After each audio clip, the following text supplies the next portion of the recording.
Salut la famille Inspire Me, je suis Djibril DJ Diallo et je suis de retour après un moment de pause. Et c'est bon d'être de retour. Cet épisode est un nouveau départ pour moi. Avant de plonger dans le vif du sujet d'aujourd'hui, je voudrais vous remercier tous pour votre soutien continu à cette plateforme de positivité. Continuez à nous apporter votre soutien, suivez, aimez et partagez nos vidéos. Visitez également notre site web inspiremeproject.org, inspiremeproject.org. Cette vidéo traite du racisme contemporain, largement connu sous le nom de racisme subtil. L'identification du racisme subtil a été problématique car ce type de racisme est difficile à discerner et les actions en question peuvent être facilement justifiées par d'autres causes.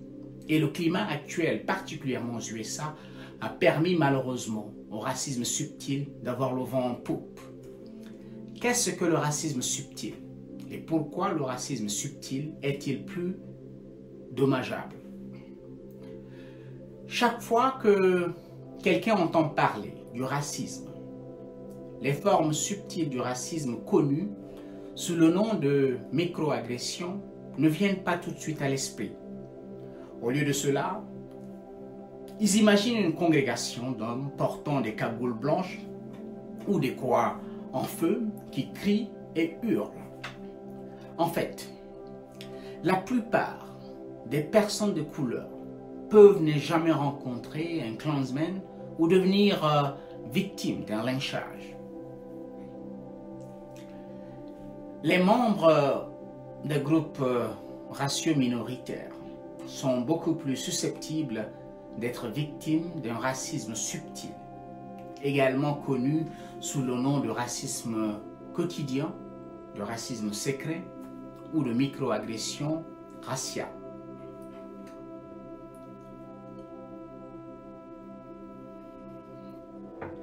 Ce type de racisme a un effet néfaste sur ses cibles, dont beaucoup ont du mal à le voir tel qu'il est. Alors, vous vous demandez certainement qu'est-ce que le racisme subtil? Le racisme subtil est identifié comme des formes courantes de discrimination, comme le fait d'être ignoré, ridiculisé ou traité différemment. Nous parlons d'incidents qui peuvent sembler innocents et mineurs, mais qui, cumulativement, peuvent avoir un impact considérable sur la santé mentale d'une personne. Dans de tels cas, le racisme ressemble à une sorte de virus exposé dans le langage corporel, la parole et l'attitude isolante des racistes, entre autres comportements. En raison du caractère subtil de ces comportements, les victimes de cette forme de racisme peuvent avoir du mal à déterminer avec certitude si le racisme est en jeu. À un moment donné de ma vie, j'étais moi-même dans le déni du racisme subtil, lorsque j'étais la cible ou une connaissance en était la cible. Les microagressions raciales sont multiformes. Ces microagressions peuvent, par exemple, prendre la forme d'un homme noir à qui son gérant d'immeuble a demandé de ne pas écouter de la musique sur ses écouteurs en se promenant dans les halls de l'immeuble, car les autres habitants trouvaient cela gênant. Le problème est que cet homme noir a observé qu'un jeune homme blanc dans son immeuble faisait la même chose que lui, mais personne ne s'est jamais plaint de lui. En raison de ce genre de stéréotypes des hommes noirs, les voisins de l'homme noir ont trouvé que l'image de lui écoutant de la musique avec des écouteurs était difficile à tolérer, mais n'ont fait aucune objection à ce que son homologue blanc fasse la même chose. Cela a donné aux Noirs le message que quelqu'un avec sa couleur de peau doit se conformer à un ensemble de normes différents. Une prise de conscience qui le mettait mal à l'aise, bien évidemment. Alors que l'homme noir a reconnu que la discrimination raciale était à blâmer pour la raison pour laquelle le gérant l'a traité différemment, certaines victimes du racisme quotidien ne parviennent pas à établir ce lien. Ces personnes n'invoquent le mot racisme que lorsque quelqu'un commet de manière flagrante un acte raciste, comme une insulte. Mais ils devront peut-être repenser leur réticence à identifier un acte comme étant raciste. Bien que l'idée selon laquelle parler trop de racisme aggrave les choses est répandue, essayer d'ignorer ces incidents insidieux pourrait devenir pénible et débilitant avec le temps, entamant ainsi l'esprit d'une personne. Un autre exemple de racisme subtil est le fait d'ignorer une personne dans un établissement public tel un restaurant. Illustration. Un homme d'origine maghrébine entre dans un restaurant en attendant d'être servi, mais les employés agissent comme s'il n'était pas là, continuant à fouiller dans les étagères ou à trier des papiers. Peu de temps après, un homme blanc d'origine britannique entre dans le restaurant et les employés s'occupent de lui immédiatement. Ils ne servent finalement le maghrébin qu'après avoir servi son homologue blanc.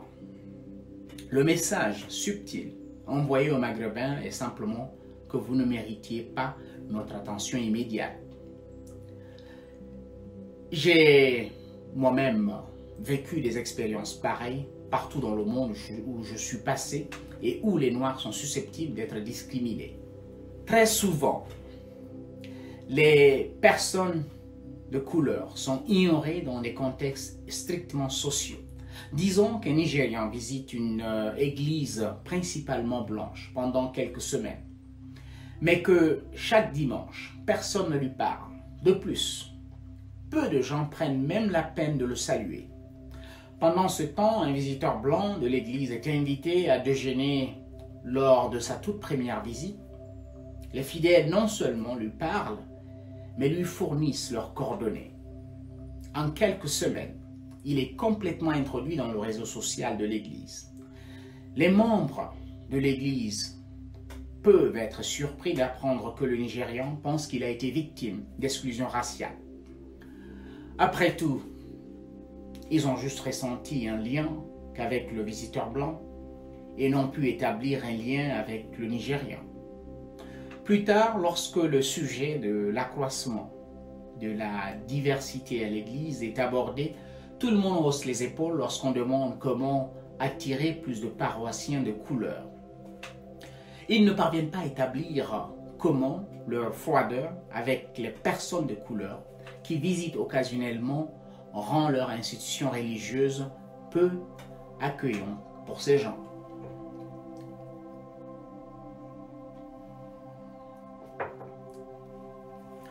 Être ridiculisé sur la base de la race était notre exemple de racisme subtil. Le racisme subtil prend non seulement la forme d'ignorer les personnes de couleur ou de les traiter différemment, mais aussi de les ridiculiser. Mais comment ridiculiser sur la base de la race peut-il être subtil? Dans une biographie non autorisée sur une célébrité noire bien connue que je nommerai Jackie, au fin de cette vidéo, l'auteur décrit Jackie de manière très dégradante sur le plan racial. Dans le livre, l'apparence de Jackie est escoriée, mais d'une manière particulièrement racisée. L'auteur dit Jackie sans cheveux ni maquillage est une créature assez effrayante. Mais une fois que ses équipes font leur magie, elle devient super belle.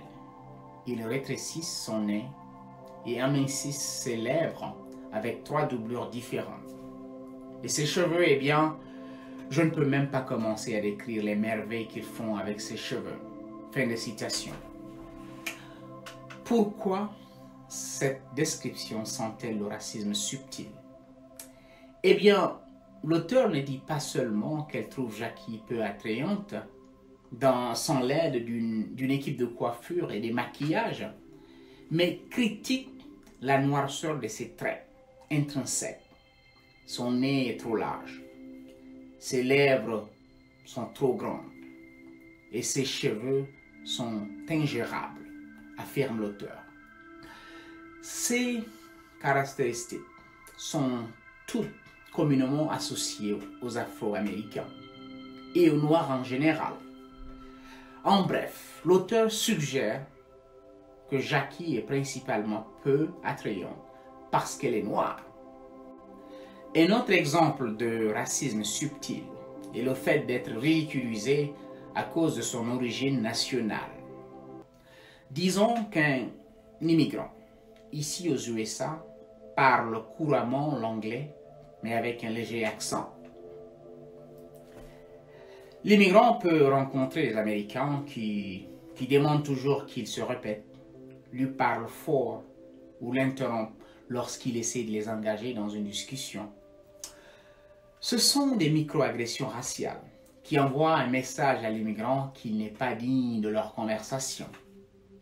À un moment donné, l'immigrant peut développer un complexe sur son accent, même s'il parle couramment l'anglais, et se retirer des conversations avant d'être rejeté complètement. Je peux personnellement parler de cette épreuve parce que j'ai vécu une telle expérience plusieurs fois. Et ce type de microagression se produit également chez les locuteurs natifs lorsque quelqu'un avec un accent du sud des USA peut être traité avec condescendance, pendant que quelqu'un avec un accent du nord des USA peut être traité avec déférence. Et tout cela à cause des préjugés. L'essentiel ici est de comprendre que le racisme subtil continuera d'exister jusqu'à ce que nous le rejetons collectivement. Cependant, avant d'en arriver à ce rejet collectif du racisme subtil, nous devons considérer certains des outils disponibles pour mieux gérer les microagressions. Alors, comment faire face au racisme subtil? Si vous avez la preuve ou une forte impression que vous êtes traité différemment, ignoré ou ridiculisé en raison de votre race, faites-en un problème. Selon une étude, les hommes qui ont signalé des incidents de racisme subtil ou qui ont confronté les responsables ont réduit le niveau de détresse personnelle tout en stimulant l'estime de soi. D'autre part, l'étude a révélé que les femmes qui ne dénonçaient pas des incidents de racisme subtil développaient un niveau de stress accru. Bref, parlez du racisme sous toutes ses formes pour votre santé mentale. Personnellement, j'ai eu des expériences de racisme subtil qui m'ont marqué négativement parce que je n'ai pris aucune mesure pour y remédier immédiatement. Mais lorsque j'ai commencé à en parler immédiatement, je me suis senti mieux et plus fort. Alors, comprenez que le racisme subtil, lorsqu'il n'est pas résolu immédiatement, peut vous coûter cher à quelqu'un d'autre et à nos sociétés en général. Si les personnes extrêmement racistes sont sans aucun doute dangereuses, elles sont largement isolées de la majeure partie de la société. Alors pourquoi ne pas se concentrer sur la lutte contre les formes pernicieuses de racisme qui affectent régulièrement des personnes de couleur dans le monde? Si la prise de conscience du racisme subtil est amplifiée, davantage de gens reconnaîtront comment ils contribuent au problème et s'attelleront pour changer de comportement. L'éducation est essentielle pour sensibiliser davantage au racisme subtil dans l'espoir de l'éradiquer à long terme. Et je répète, l'éducation est la clé pour sensibiliser davantage au racisme subtil dans l'espoir de l'éradiquer à long terme. Inspire Me Family, la famille Inspire Me. J'espère que vous avez trouvé de l'inspiration positive dans cette vidéo sur le racisme subtil. J'espère que cette vidéo a été utile et vous a rendu plus conscient du racisme subtil. Envoyez-moi vos commentaires constructifs sur cette vidéo et des propositions sur des thèmes que vous aimeriez que nous puissions aborder sur cette plateforme. À la prochaine fois, toujours dans la positivité. C'est Inspire Me. Trouvez votre inspiration, changez votre vie. Merci.